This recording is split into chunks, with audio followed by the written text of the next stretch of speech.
तो जय श्री केदार, हर हर महादेव, हर हर महादेव। और दोस्तों अब तो सच में ही हर हर महादेव का टाइम आ गया, बाबा केदारनाथ का टाइम आ चुका। वैसे तो पूरे 365 क्या पूरी सदी पूरी सृष्टि सब बाबा के अधीन है, लेकिन ये टाइम कुछ खास है क्योंकि 22 तारीख से आप लोगों के लिए बाबा के कपाट खुल रहे हैं और चार धाम यात्रा स्टार्ट हो रही है 19 अप्रैल से। आपको 19 अप्रैल से ही केदारनाथ यमुनोत्री और गंगोत्री के कपाट खुल जाएंगे, तो आप दर्शन कर सकते हैं। तो यात्रा शुरू हो रही है, तो कौन कौन लोग जा रहे हैं चार धाम यात्रा पर या किसी एक धाम पर, वो कमेंट करके जल्दी बताएं। और साथ में इसके साथ ही वीडियो को लाइक करके जाएं। जिन लोगों ने अभी तक चैनल को सब्सक्राइब नहीं किया वो चैनल को सब्सक्राइब जरूर कर लें और हमें पॉइंट देना ना भूलें। जहां पर कमेंट सेक्शन होता है वहीं पर हाइप होती है, आप पॉइंट देंगे तो वो हमारी मनोबल बढ़ाएंगे। तो बाबा केदारनाथ के नाम पे फटाक देने से कमेंट करो और पॉइंट देकर भी जाना, जरूर जाना दोस्तों, जरूर जाना, ये आपसे रिक्वेस्ट है। तो बात चल रही है चार धाम यात्रा की और खास तौर से अपने प्रिय बाबा केदारनाथ की। तो दोस्तों मैं बता चुका हूं कि आप लोगों को कि चार धाम यात्रा 19 तारीख से शुरू हो जाएगी। सबसे पहले आपका गंगोत्री, यमुनोत्री, उसके बाद 22 तारीख को आपका केदारनाथ और फिर 24 तारीख में आपके बद्रीनाथ के कपाट खुल जाएंगे। तो यात्रा सुचारू रूप से चल पड़ेगी। और अगर प्रशासन की बात करें ना, तो प्रशासन दिन रात एक कर देता है इस चार धाम यात्रा के लिए। भाई सब सभी सड़कें, सभी रास्ते पे पल पल आपकी निगरानी रखी जाती है।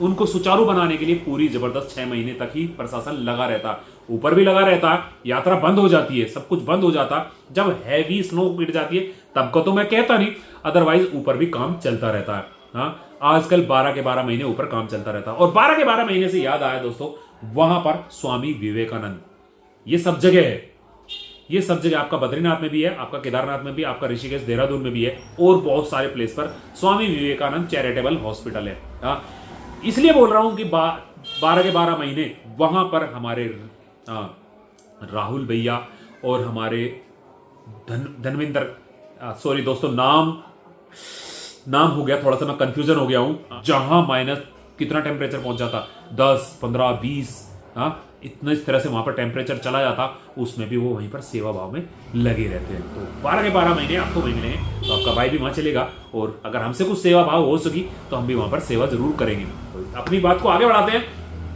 कि चार धाम यात्रा आपका 19 तारीख से शुरू हो रही है और मैं बता चुका हूं कि यात्रा को सुचारू बनाने के लिए उत्तराखंड गवर्नमेंट कटिबद्ध है।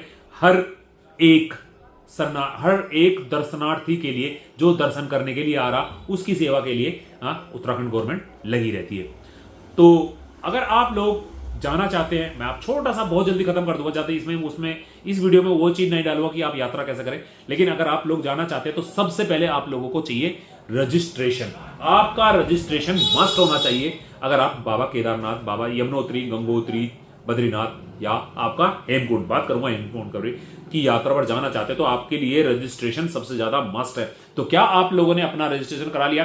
तो जिसने रजिस्ट्रेशन करा लिया वो भी जरूर बताए कि आप कौन सी डेट को जा रहे हैं और कब जा रहे हैं। मैं अगर अपनी बात करूं तो मैं जा रहा हूं बहुत जल्दी, क्योंकि मैं तो आपके साथ जो बाबा की पालकी होती है उसके साथ जाते हैं। आप लोगों को पता, हर साल पालकी के साथ ही जाते हैं और इस बार भी पालकी के साथ ही चलेंगे। बाकी बाबा बड़े हैं कि बुलाते हैं नहीं बुलाते हैं, क्योंकि आप लोगों को मैं बता दूं मेरी मैडम की तबीयत खराब चल रही है। तो दुआ करिए कि सब कुछ सही रहे, अच्छे से रहे और बाबा हमें वहां पर बुला ले, ठीक है ना। तो चार धाम यात्रा सुचारू रूप से चलेगी और मैं बता चुका हूं कि सबसे पहला मस्ट है आपका रजिस्ट्रेशन। तो रजिस्ट्रेशन अगर आपने अभी तक भी नहीं करा रहा है और आप लोग जाना चाहते हैं किसी भी धाम पर, तो सबसे पहले रजिस्ट्रेशन करा लीजिए। ऑनलाइन रजिस्ट्रेशन है, मैं आपको नंबर देने की कोशिश करूंगा इसी वीडियो में, तो आप उस नंबर पे भी रजिस्ट्रेशन कर सकते हैं। सिंपल हाई यात्रा लिखें और उस पर अपना रजिस्ट्रेशन कर लें। जैसे जैसे वो आपको बताते जाए वो गाइडलाइन आप फॉलो करते जाएं। बहुत सिंपल है, जैसे आप व्हाट्सएप पे चैट करते हैं इसी तरह से आपका रजिस्ट्रेशन हो जाता है। तो ये चार धाम यात्रा मैं जा रहा हूं, आपको बता चुका हूं पालकी के साथ। अब मैं छोटी सी बात को लेकर चलूं, चार धाम में एक पांचवा धाम भी आता है हेमकुंड साहिब। दोस्तों हेमकुंड साहिब के कपाट मई में खुलेंगे, अभी उसकी डेट नहीं आई है, उसकी डेट जैसी आएगी वो भी आप लोगों को बताने की कोशिश करेंगे। हेमकुंड साहिब ही एक ऐसा धाम है जो सबसे देर में खुलता है और सबसे पहले बंद हो जाते हैं कपाट। सबसे देर में खुलता है और सबसे जल्दी कपाट बंद हो जाते हैं क्योंकि वो बहुत ज्यादा हाइट पे है और आपको वो बद्रीनाथ वाले रास्ते पे रहते हैं। जैसे बद्रीनाथ जाते हैं वहीं से एक छोटा सा थोड़ा सा पीछे आएंगे तो वहीं से रास्ता कटता है हेमकुंड साहिब के लिए। मेरी बड़ी तमन्ना है हेमकुंड साहिब जाने की, पता नहीं हमारा वहां के लिए बुलावा कब आएगा। बाबा केदारनाथ जा चुके हैं, यमुनोत्री जा चुके हैं, गंगोत्री जा चुके हैं, बद्रीनाथ भी जा चुके हैं, लेकिन हेमकुंड साहिब आज तक जाना नहीं हुआ। और अगर आप वहां पर कुछ और भी देखना चाहते हैं, मैं पहले आपको बद्रीनाथ की बता दूं, जब बात बद्रीनाथ के पास से चल रही है तो आप अगर घूमने के शौकीन है या आप अपना देखना चाहते हैं कुछ और, तो हिंदुस्तान के पहला गांव, जिसको पहले लास्ट गांव बोला करते थे, आखिरी गांव, अब हम उसको पहला गांव बोलते हैं, माना, वहां पर जरूर जाएं। और वहां पर भी व्यास गुफा, आपका भीम पुल, ये सब 4-5 चीजें हैं, गणेश गुफा, इस तरह से वहां पर बहुत सारी आइटम है, आइटम नहीं कहूंगा, गलती, सॉरी माफ करना, इनको भी देख के आना चाहिए। ज्यादा दूरी पर नहीं है, आप 10-10, 15-15 मिनट में वहां पर जा सकते हैं, वही नियर बाई है। हाँ, और एक है वसुंधरा हॉल, अगर आप वहां जाना चाहते हैं तो उसके लिए आपका स्टेमिना बहुत बढ़िया होना चाहिए। सफर सिर्फ 4 किलोमीटर का मुश्किल से है, सफर सिर्फ 4 किलोमीटर का है, लेकिन सफर थका देने वाला है। वहां पर कहते हैं कि वहां पर जो झरना पड़ता है कि भाई साहब अगर कोई अधर्मी है, कोई पापी है, तो वो झरना पीछे हट जाता है, अदरवाइज सबसे छींटे पड़ते हैं। तो इस तरह की एक पुरानी मान्यता चली आ रही है। बाकी विश्वास की बात बहुत बड़ी है कि वहां पर जाना अपने आप में ही एक अलग ही अनुभूति होती है। मैं 2 साल पहले, 3 साल पहले वहां गया था, एक अलग ही आनंद आता। वो जगह बिल्कुल ही अलग है, स्वर्ग की सीढ़ी बोलते हैं उसको, तो सच में ही स्वर्ग की सीढ़ी है। उसी रास्ते से आपका पांडव भाई गए थे और एक एक करके वीरगति को, यानी शहीद बोलो या वीरगति को, या ये कहो मृत्यु को प्राप्त होते गए थे। आखिरी में हमारे बड़े भ्राताश्री बचे थे और एक डॉग जो कुत्ता उनके साथ साथ चल रहा था वो मिला था, और उनको ही लेने आसमान से पुष्पकियान आए थे और वो उसमें बैठ करके चले गए थे। ठीक है ना। तो ये ऐसी एक मान्यता है कि वो स्वर्ग की सीढ़ी वाला रास्ता है।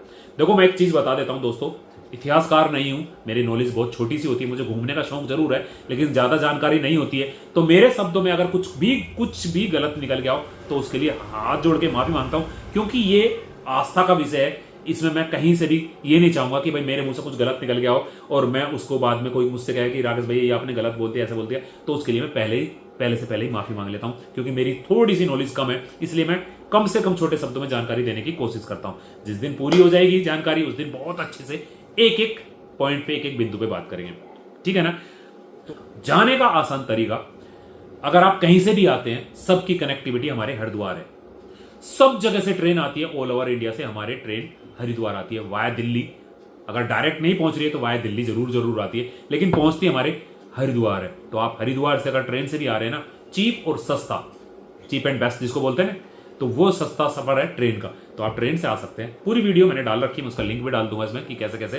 तो आप हरिद्वार आए, हरिद्वार से बस बुक कर लें, आपका 900, 1100, 1200, 1500 रुपए तक की जैसी बस, वैसे आपका टिकट 1600, 1700 रुपए, क्या 2-2 हजार रुपए तक का भी टिकट आप लोगों को मिल जाएगा। आप वहां बस से जा सकते हैं। आप चाहें तो ग्रुप में है तो 4 लोग हैं तो आप टैक्सी करके जा सकते हैं।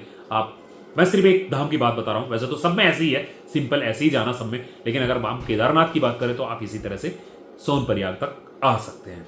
सोनप्रयाग में आप टैक्सी छोड़ दीजिए, बस छोड़ दीजिए सोनप्रयाग में या गौरीकुंड में। सोनप्रयाग से 6 किलोमीटर आपका गौरीकुंड है, आप चाहें तो सोनप्रयाग में रुक जाएं या आप गौरीकुंड में रुक जाएं, जैसे आपको अच्छा लगे। गौरीकुंड में रुक जाएंगे, आप सुबह जल्दी सफर स्टार्ट कर सकते हैं फटाफट बाबा के दर्शन के लिए। सोनप्रयाग में भी रुक जाएंगे तो आप जल्दी से जल्दी, मैं तो ये बोलूंगा कि आप हर हाल में 6 बजे से पहले अपना रूम छोड़ दीजिए। 6 बजे तक नहा धो के तैयार होकर अपना रूम छोड़ दीजिए। हाँ, सोनप्रयाग पे बाहर निकलते ही आपको पुल पार करते ही आपको शेयरिंग टैक्सी मिलेगी, वो आपको 50 रुपए, पहले तो 50 रुपए था, इस साल अगर हो सकता है 60 रुपए हो जाए, क्योंकि थोड़ा सा महंगा हो गया, तो आपको 60 रुपए में आपको गौरीकुंड छोड़ देंगे। वो 6 किलोमीटर का ट्रैक है। हाँ, उसको आप चाहे तो पैदल करना, चाहे तो पैदल करना, हम तो देखो पैदल करेंगे क्योंकि डोली के साथ जाएंगे, हम तो पैदल करेंगे। गौरीकुंड पहुंच जाओ, गौरीकुंड में आप गौरीकुंड में स्नान करो, और गौरीकुंड में स्नान करते ही वहीं से आप ऊपर की तरफ को ट्रैक करना शुरू कर दो। अच्छा चलोगे, अगर आप 7 बजे, 7:30 बजे, 8 बजे भी निकल गए, आप अच्छा चलने वाले हो तो 4-5 बजे तक पहुंच जाओगे। थोड़ा स्लो चलने वाले हो तो 8-9 बजे तक पहुंच जाओगे। उसके बाद जाओ, टेंट लो, रूम लो, वो आपके ऊपर डिपेंड करता है। टेंट वहां पर आपको 600 रुपए, 700 रुपए, 800 रुपए से लेकर के 1000, 1500, 2000 रुपए तक का टेंट मिल जाता है। रूम की वहां पर बहुत मारामारी रहती है क्योंकि कम है, तो रूम की कोई कीमत नहीं है। एक रूम आपको 3000, 4000, 5000, 6000, 8000, 10000, तक भी मिलता है। हाँ, वो डिपेंड करता है श्रद्धालु कैसे कैसे आ रहे हैं। कुछ वहां पर भी आपका डोरमेट्री भी है, उनमें भी आपको 500 रुपये, 600 रुपये, 700 रुपये, 800 रुपये, 1000 रुपये, क्योंकि मैंने 1000 रुपये की डोरमेट्री भी ली है, इसलिए मैं आप लोगों को बता रहा हूँ कि आपको डोरमेट्री भी मिल जाती है। डोरमेट्री भी ये बेनिफिट है आपका, अच्छे से आपका गैजेट चार्ज हो जाता है, आपका मोबाइल जितना भी आप सब कुछ चार्ज कर सकते हैं। लेकिन इस बार जो सबसे बड़ी बात है, इस बार जो गवर्नमेंट के जो छोटे से नियम छन के आ रहे हैं कि इस बार आपको जो हमारा केदारनाथ का जो चबूतरा है, जो वहाँ का बाहर का जो स्पेस है, जो प्रांगण है, वहाँ पर आपको कोई भी किसी भी तरह की रील बनाने की इजाज़त नहीं होगी। वहाँ पर आपको कोई भी किसी तरह का कैमरा, ड्रोन चलाने की इजाज़त नहीं होगी। तो देख के जाएं और गाइडलाइन का पालन जरूर करें, ठीक है ना। तो बाबा केदारनाथ अगर आप लोग जा रहे हैं तो गाइडलाइंस का पालन जरूर करें, व्यवस्था बना के रखें, व्यवस्था को बिगाड़े नहीं। हिंदू लोग हो, सनातनी लोग हो, अपने धर्म की रक्षा करो और बाबा केदारनाथ का जयकारा लगाओ।